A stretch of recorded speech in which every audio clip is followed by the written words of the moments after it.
Okay, good afternoon to all of you.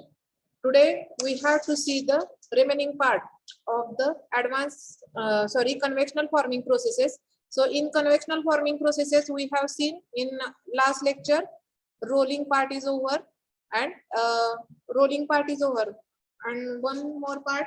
What is second part? Forging, rolling is over now. Extrusion. So previous lecture we have seen extrusion. What is mean by extrusion? So it is a process where billet is forced through a die.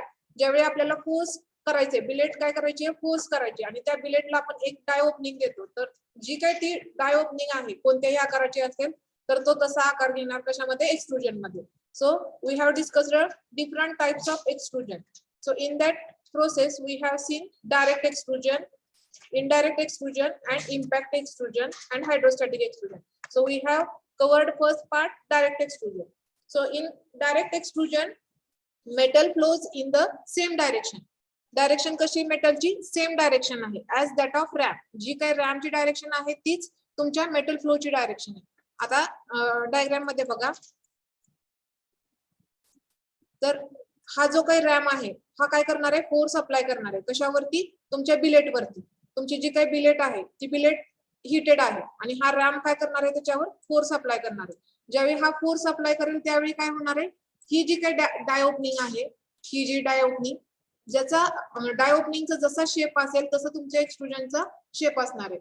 So this is a direct extrusion. Direct का म्हटलंय, तर जसं तुमचा रॅमची position आहे, जर suppose RAM इकडे तुमचा flow होत असेल म्हणजे मेटलचा, तर रॅमचा पण इकडेच होतोय, म्हणून त्याला आपण काय नाव दिलंय, direct extrusion.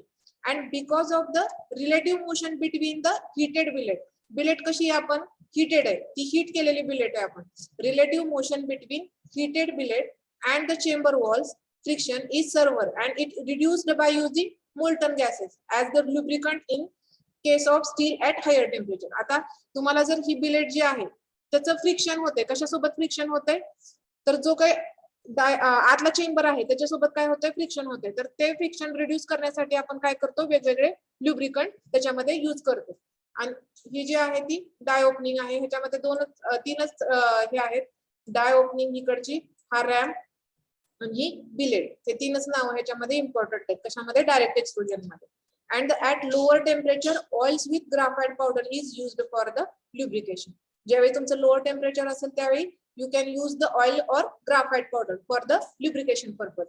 And if your temperature is higher, then in that case you have to use the molten glass as a lubricant in case of steel at higher temperature. जर suppose steel वापरला तुम्ही high temperature असेल तर तुम्ही काय use करू शकता, molten glass as a lubricant. And at low temperature we have to use the oil and graphite powder.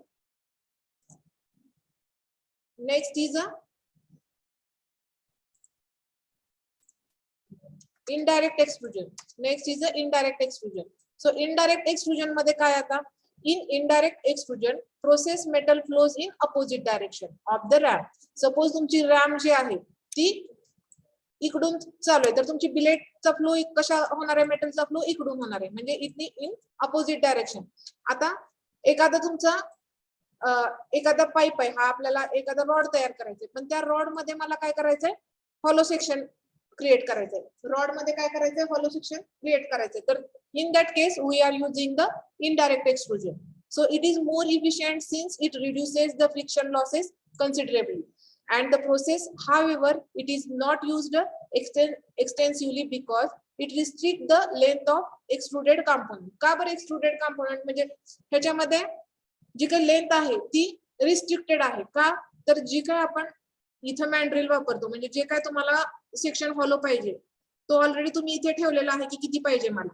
त्यामुळे तुम्हाला जर जास्त हॉलो सेक्शन पाहिजे असेल, जास्त लेंथचा, तर यामध्ये आपण करू शकत नाही. Extensively length of extruded component is restricted. इथे काय आहे, डाय, इथे तुमची बिलेट आहे, म्हणजे इकडून तुमचा काय येतोय, फ्लो येतोय, मेटलचा फ्लो, आणि इकडून तुमचा हे काय आहे, रॅमची पोझिशन आहे, म्हणजे हे दोन्ही कसे आहेत, अपोजिट डायरेक्शन मध्ये आहे. So this is a indirect extrusion. Direct आणि इनडायरेक्ट मध्ये फरक फक्त काय आहे, तर इकडे दोघांचा मेटल फ्लो आणि ह्याचा रॅमचा फ्लो सेम आहे, इकडे आहे तो अपोजिट आहे. नेक्स्ट आहे ते impact extrusion. So it is similar to indirect extrusion. Indirect म्हणजे हे indirect extrusion, it is similar to indirect extrusion. पण काय फरक बघा, impact extrusion it is similar to indirect extrusion. Here the punch descend rapidly on to the blank which gets indirectly extruded on the punch and give tubular section. बघा आता हा पंच आहे आणि एक्सट्रुडेड ट्यूब. आता हा पोर्शन आहे तो मला असा पाहिजे तुमचा.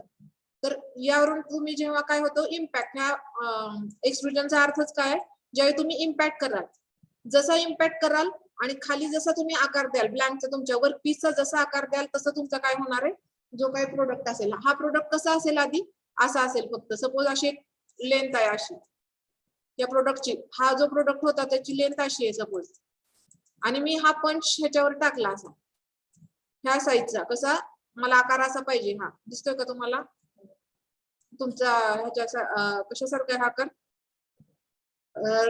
म्हणजे रेक्टँग्युलर टाईप आकार आहे. मग हा पंच जर रेक्टँग्युलर टाईपचा जर मी असा केला तर हा काय होणार आहे, इथून बेंड होणार आहे, इथून बेंड होणार आहे, आणि ह्याचा आकार असल्यामुळे हा रेक्टँग्युलर आकाराचा पंच एक्सट्रुजन मध्ये हा घेणार आहे.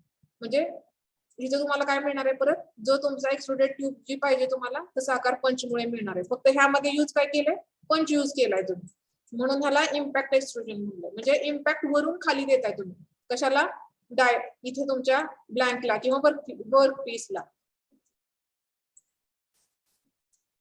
लक्षात येते का, हा आकार जो आहे तो असा नाही. आधी तुमची एक स्ट्रिप आहे, त्या स्ट्रिपला मला असा आकार द्यायचा आहे, हा जो आहे तसा. तर तशा टाईप मधला पंच मी जर मारला तर तो आकार असा घेणार आहे. जसा तुम्ही त्या पंचला आकार द्याल तसा तो काय घेणार आहे, शेप घेणार आहे त्याचा. त्याला काय म्हणायचं, इम्पॅक्ट एक्सट्रुजन. नेक्स्ट आहे तो हायड्रोस्टॅटिक एक्सट्रुजन. आता बघा हायड्रो म्हणजे काय, त्याच्यामध्ये वॉटर किंवा लिक्विड असणार आहे, hydrostatic extrusion.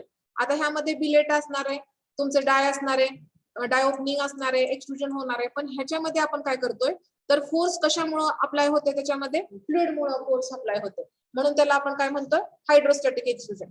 So in this process the friction between container wall and billet is eliminated, and however this process has got limited application in industry due to specialized equipment and tooling at low production rate due to high setup time.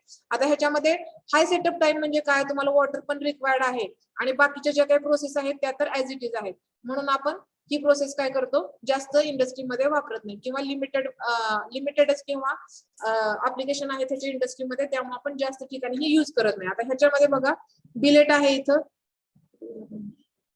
इथं bill rate आहे, इथं तुमची opening दिसते, इथे काय आहे, water आहे, आणि इकडून तुमचं काय होतंय, त्याच्यावर फोर्स अप्लाय होतोय. तर ह्याच्यामध्ये प्रेशर कशाचं अप्लाय होणार आहे, आता वॉटरचं प्रेशर अप्लाय होणार आहे कशावरती, बिलेटवरती. आणि जसं वॉटरचं प्रेशर अप्लाय होईल तसं बिलेटचं तुमचा पुढं होणार आहे आणि त्याचं एक्सट्रुजन होणार आहे. सो म्हणून ह्याला हायड्रोस्टॅटिक एक्सट्रुजन नाव दिलेलं आहे. त्याला काय म्हटलंय, हायड्रोस्टॅटिक एक्सट्रुजन. इथपर्यंत कळाले 3 टाईप, किती 4 type, direct extrusion, indirect extrusion, impact extrusion and hydrostatic extrusion. These are the 4 types of extrusion. So please write down indirect extrusion, write down indirect extrusion, indirect extrusion,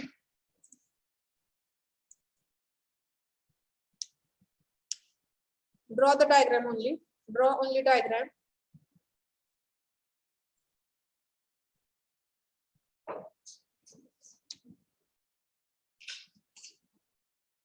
Direct extrusion is also called as forward extrusion, and indirect extrusion is also called as backward extrusion.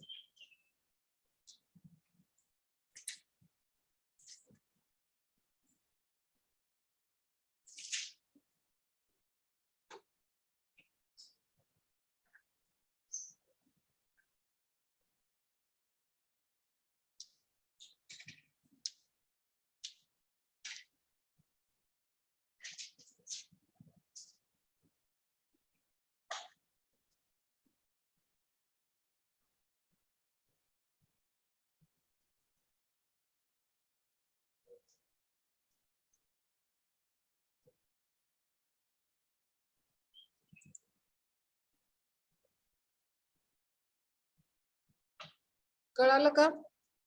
Sudhir Raut, कळालं का? हो ma'am.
Is it over?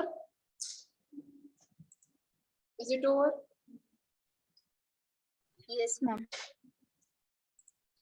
Then next.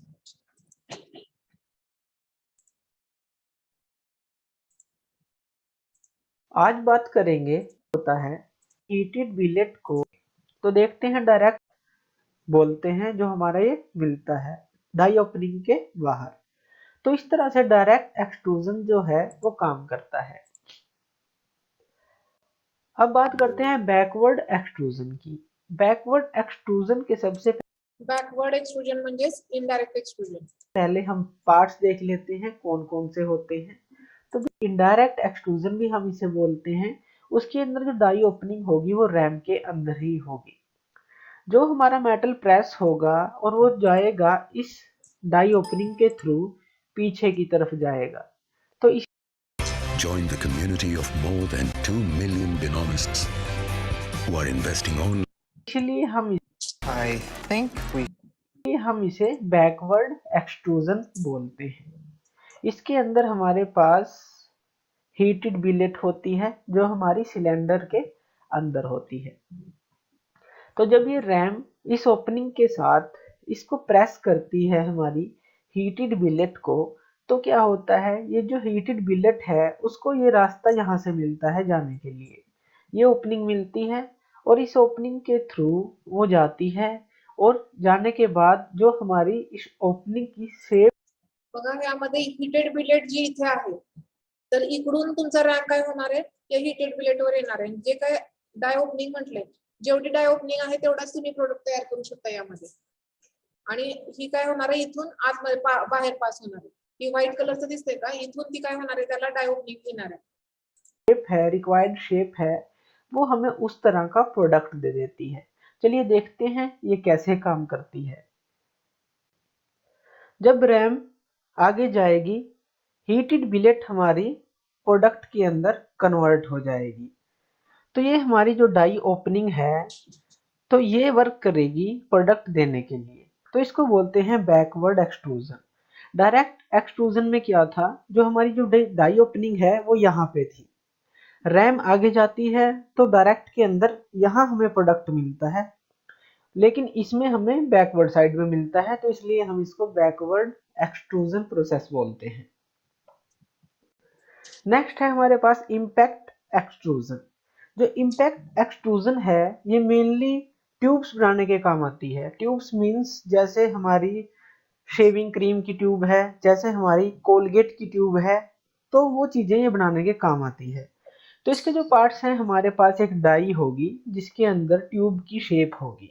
ये हमारी dye है, tube shape जो हमें चाहिए, जो हमें बनानी है। और हमारे पास एक पंच होगा इसी शेप का जो हेल्प करेगा ट्यूब के प्रोडक्शन में, और हमारे पास एक रॉ मटेरियल होगा और रॉ बिलेट भी आप इसे बोल सकते हैं। जो इम्पैक्ट एक्सट्रूजन होता है लगभग इसको हम कोल्ड एक्सट्रूजन भी बोलते हैं, क्योंकि इसको हम रूम टेम्परेचर के ऊपर यूज करते हैं। जो हॉट एक्सट्रूजन है और कोल्ड एक्सट्रूजन है उनमें सिर्फ टेम्परेचर डिफरेंस होता है।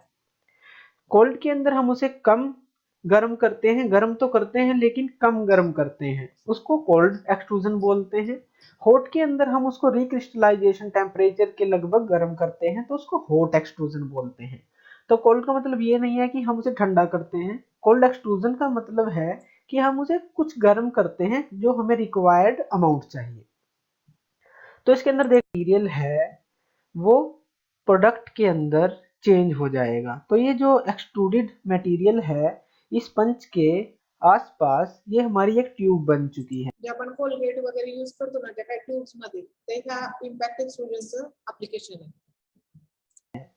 तो इसको हम बोलते हैं जो एक्सट्रूडेड मटेरियल है और प्रोडक्ट, ये है जो सिलेंडर है जो हमें प्रोडक्ट चाहिए, हाइड्रोस्टेट और इसके अंदर हमारे पास रैम होती है और इसके अंदर हमारे पास रॅम आहे त्याच्या लिक्विड होता है। लिक्विड होने के कारण हम इसको बोलते हैं हाइड्रोस्टेटिक एक्सट्रूजन।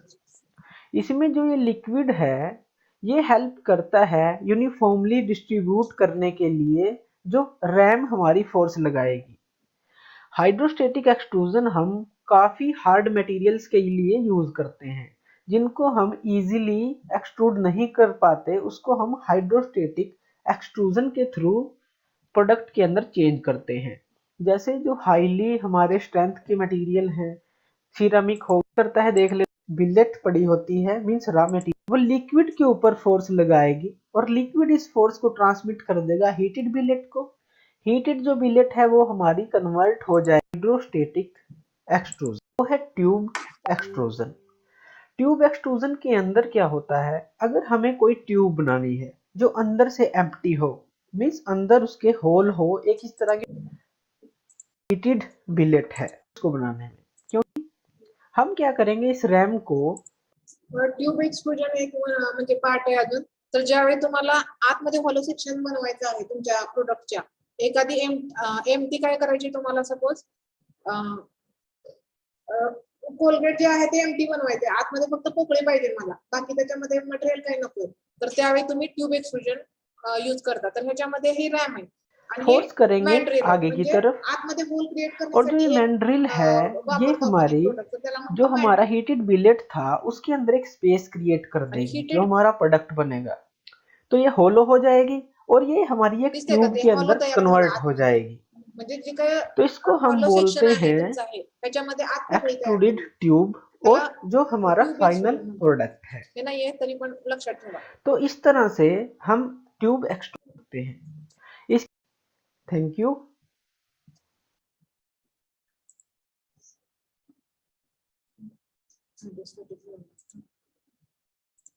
Well, specifying आजच्या ह्याच्यात एवढं कळलं। Next type, give the heading. Indirect extrusion is also called as backward extrusion. Next heading, impact extrusion. Give the heading impact extrusion and draw the diagram. Impact extrusion.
Is it over?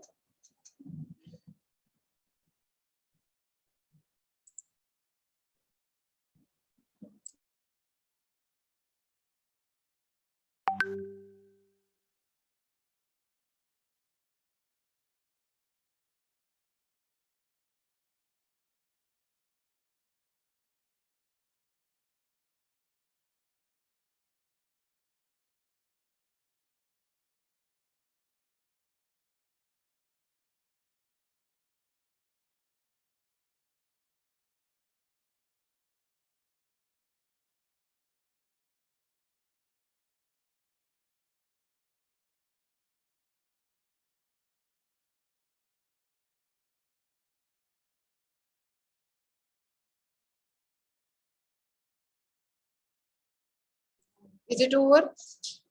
Yes, ma'am. Next, give the heading hydrostatic extrusion. Give the heading hydrostatic extrusion. ही diagram काढण्यापेक्षा मागाची काढलेली परवडते.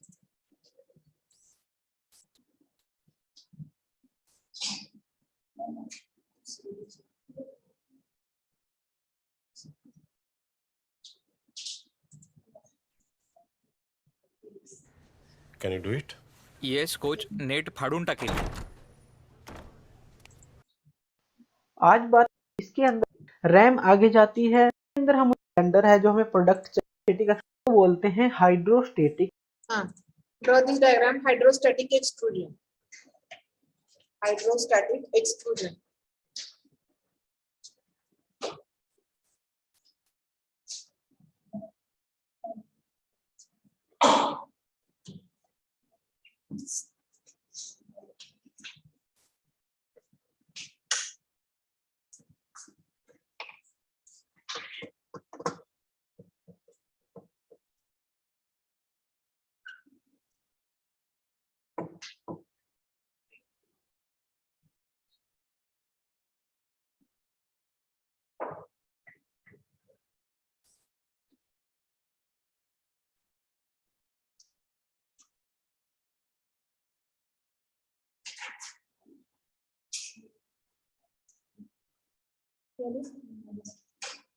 Is it over?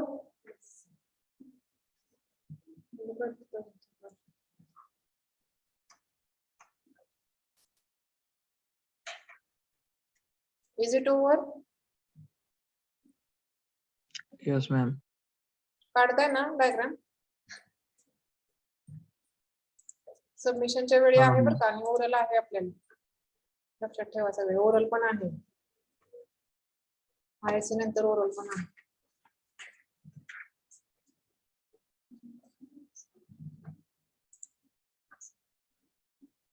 इकडे झाली का सगळ्यांची?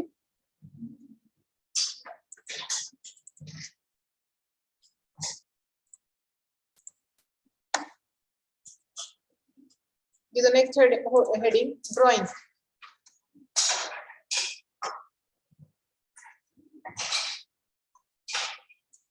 This is one of the process. Extrusion कशी process आहे तशी drawing एक process आहे. Rolling, forging, extrusion, drawing.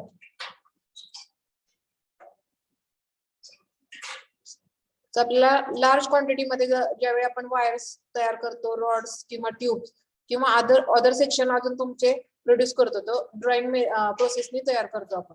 आणि ही कशी आहे प्रोसेस? कोल्ड वर्किंग प्रोसेस आहे. कोल्ड वर्किंग म्हणजे यामध्ये आपण रिक्रिस्टलायझेशन टेम्परेचरच्या बिलो आपण काय करतो, प्रोडक्ट हीट करतो. जास्त हीट करण्याची गरज नाही ह्याच्यामध्ये, म्हणून आपण कोल्ड वर्किंग प्रोसेसनी आपण काय करतो, ड्रॉइंग प्रोसेस आपण यूज करतो. So large quantities of wires, rods, tubes and other sections are produced by drawing process, which is basically a cold working process. And in this process, the material is pulled through a die in order to reduce it to the desired shape and size. आता बघा इथे तुमची डाय opening आहे, तर इथून काय करायचंय, मला प्रोडक्ट पुल करायचंय. सपोज आपण इलास्टिक कसं आपण पुल करतो तसं स्ट्रेच होत जातं, तसं तुम्हाला जेवढा तुम्हाला डायमीटर कमी करायचंय त्याचा म्हणजे ह्याचा, तर तेवढं तुम्ही इथून काय करायचंय, पुल करायचंय ते. मग तुम्हाला तुमचा रॉड मिळेल, ट्यूब मिळेल किंवा वायर मिळेल. So this is a drawing process. At cold working process ही मेथड काय करतो आपण यूज करतो. कशासाठी? Wire, rod, tubes and other sections are produced by drawing process.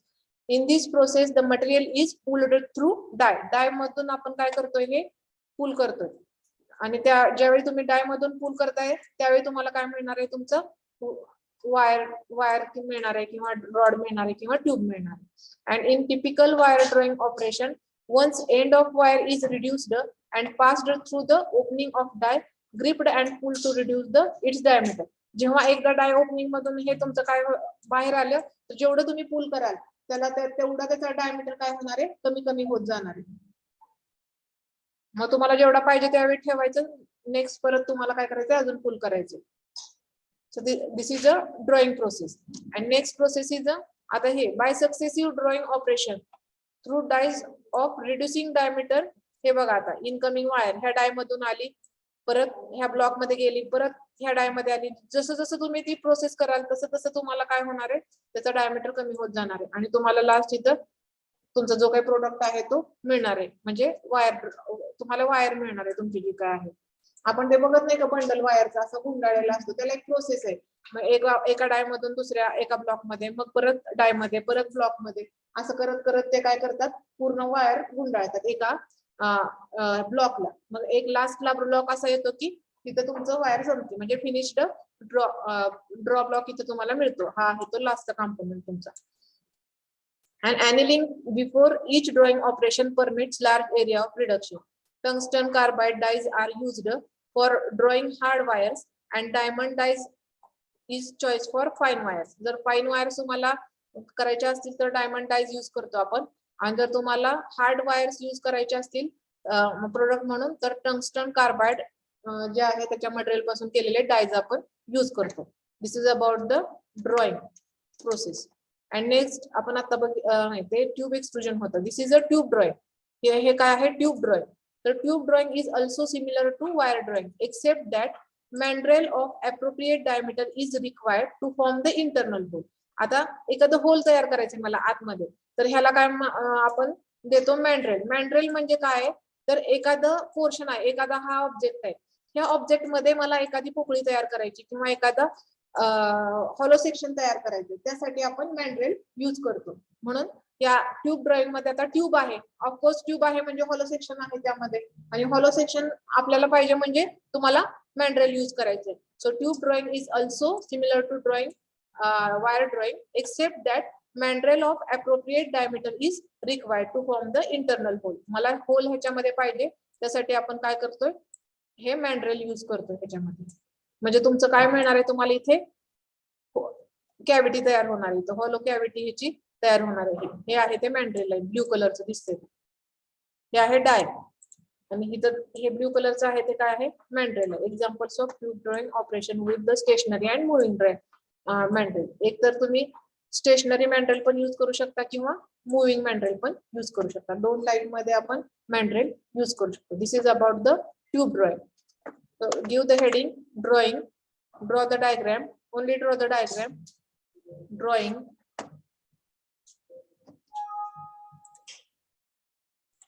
give the heading drawing,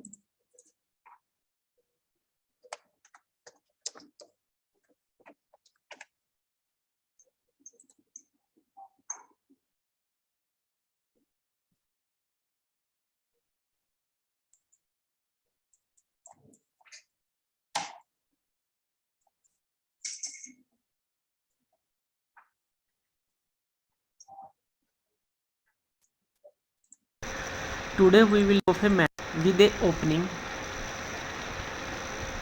and a mandrel. बघा ते डाय दोन. On mandrel we have a larger tube diameter मॅन्ड्रेल which will be drawn into tube. There will be a pulling force which drawing will करणं म्हणजे pull काय करायचं? पुल this करायचं. tube from this die, and when the pulling force pull this tube through this die, mandrel will restrict the shape of the tube to the limited range, and the tube will form in the desired shape and size. This tube will be our final product. Larger diameter tube and drill. Final tube diameter we will can get from the tube drying line and drill. Thank you.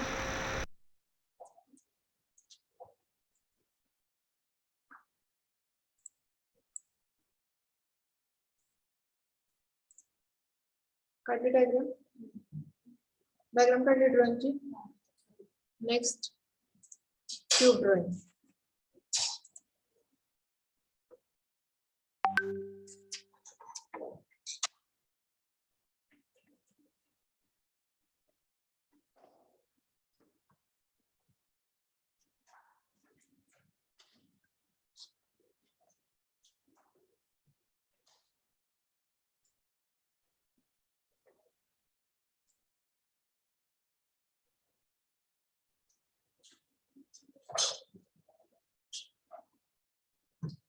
एकच काढावा, एकच पहिली.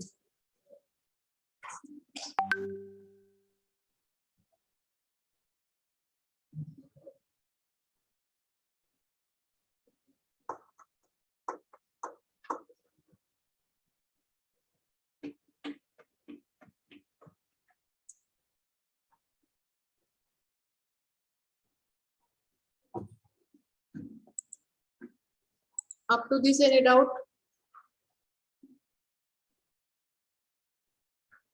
Aviraj, Tejal, Neelam,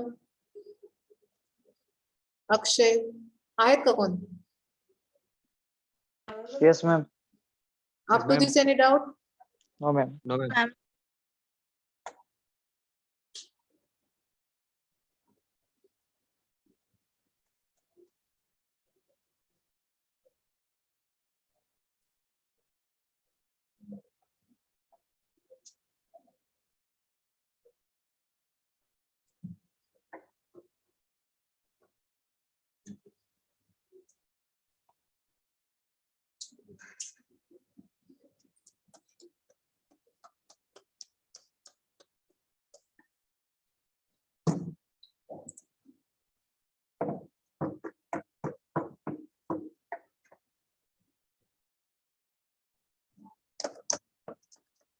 Is it over?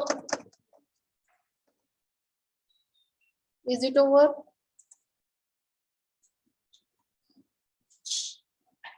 Pramila? Yes, ma'am.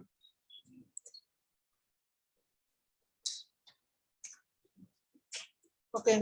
First, what is mean by extrusion? Anyone? What is mean by extrusion? Vinayak, roll number 32. What is mean by extrusion?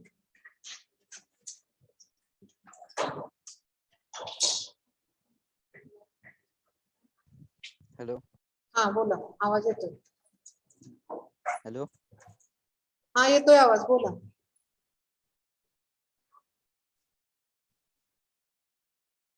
What is mean by extrusion? Vinayak.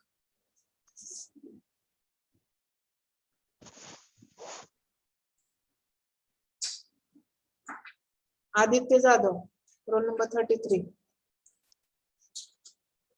Billet is forced through die. Billet is forced through die. अजून आणि काय होतं मग पुढे? Constant cross sectional. What are the next? Kedar. What are the types of extrusion? What are the types of extrusion? Kedar Abhyankar. Roll number 20.